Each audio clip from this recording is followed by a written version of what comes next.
আসসালামু আলাইকুম। Welcome back to my channel share swing experience. আজকের ভিডিওতে একেবারে সহজ করে সালোয়ারের মোহরের ডিজাইন শেয়ার করব। এভাবে আপনারা সালোয়ারের মোহরের এই ডিজাইনটি ফলো করে জামার হাতার জন্য এখানে ডিজাইনটি তৈরি করে নিতে পারেন। একেবারে সহজ করে ধাপে ধাপে নতুন এই ডিজাইনটি শেয়ার করেছি। তো এখানে সালোয়ারের মোহরের এই ডিজাইনটি তৈরি করার জন্য এখানে আমি পায়ের অংশের জন্য এখানে এরকম একটি কাপড় নিয়েছি। কাপড়টি এখানে 2.5 ইঞ্চি চওড়ায় আছে। এবার এখানে আমি নিয়েছি পেস্টিংয়ের কাপড়। তো এখানে ছোট কয়েক টুকরো এখানে পেস্টিংয়ের কাপড় এখানে মাঝখান থেকে উল্টো পাশটাতে এখানে আমি আয়রন করে নিব।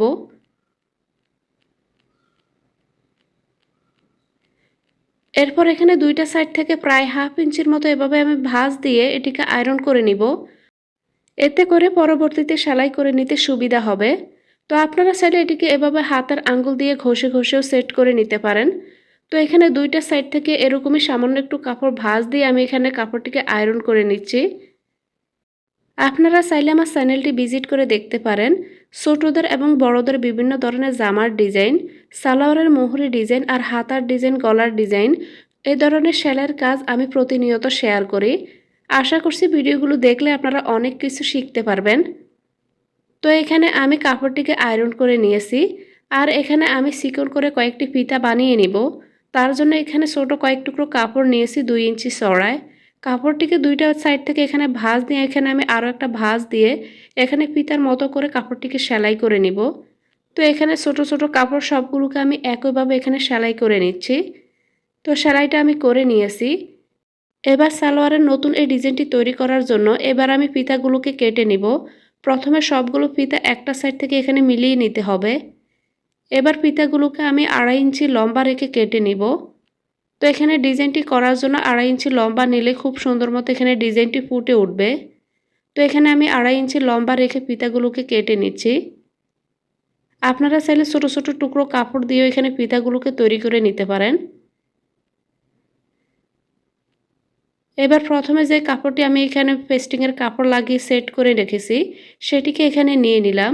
তো এখানে কাপড়টিকে আমি আরও একটা মাঝখান থেকে ভাঁজ দিয়ে আয়রন করে নিয়েছি। এবার প্রথমে যে কোনো একটা সাইড থেকে প্রথমে 1 ইঞ্চি পর্যন্ত মার্ক করে নিব। 1 ইঞ্চি পর এখানে 2 ইঞ্চি পর পর আমি এখানে মার্ক করে নেব। যেহেতু এখানে মোহরের দুইটা সাইড থেকে এখানে সেলাই করার জন্য বাড়তি কাপড় লাগবে, তাই সাইড থেকে এখানে 1 ইঞ্চি বাদ রেখে 2 ইঞ্চি পর পর এখানে আমি মার্ক করে নিয়েছি। এরপর যেই ফিতাগুলোকে কেটে রেখেছি প্রতিটা দাগের একটা সাইড থেকে এখানে আমি ফিতাগুলোকে সেলাই করে নিব। তো এখানে আমি সেলাইটা করে দেখিয়ে দিচ্ছি যেন নতুনটা একবারে দেখলে খুব সহজে সালোয়ারের পায়ের এই ডিজাইনটি তৈরি করে নিতে পারেন।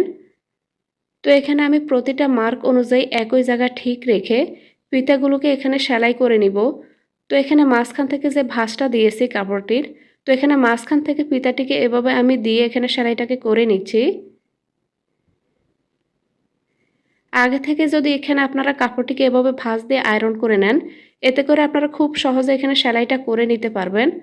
তো এখানে সেলাইটা করে নেওয়ার পর এখানে আমি যে সেলাইটা দিয়েছি সেলাই থেকে সামান্য একটু দূরত্ব রেখে এখানে আমি আরও একটি সেলাই করে নিচ্ছি।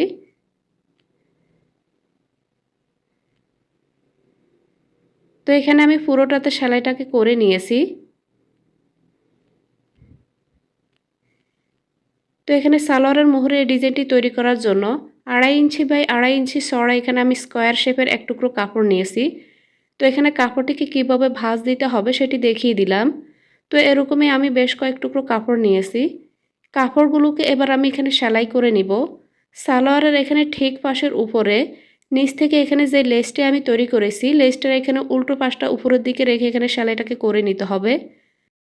মোহরের যে ডিজাইনটাতে এখানে আমি চিকন করে ফিতাগুলোকে সেলাই করে নিয়েছি, প্রতিটা সেলাইয়ের মাঝে এখানে যে ফাঁকা জায়গাটা থাকবে সেই জায়গাটাতে এখানে আমি ট্রায়াঙ্গুলার শেপের যে কাপড়টি রেডি করে রেখেছি প্রতিটা কাপড় এভাবে আমি এখানে সেলাই করে নিব।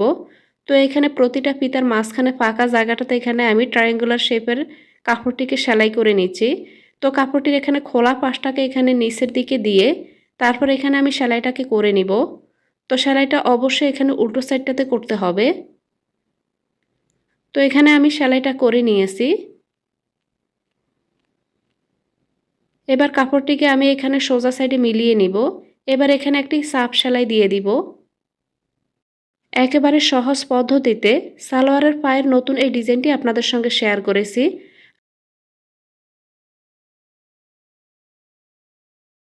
তো এখানে একটি সাপ সেলাই দেওয়ার পর সেলাই থেকে সামান্য একটু দূরত্ব রেখে এখানে আমি আরও একটি সাপ সেলাই দিয়ে দিচ্ছি।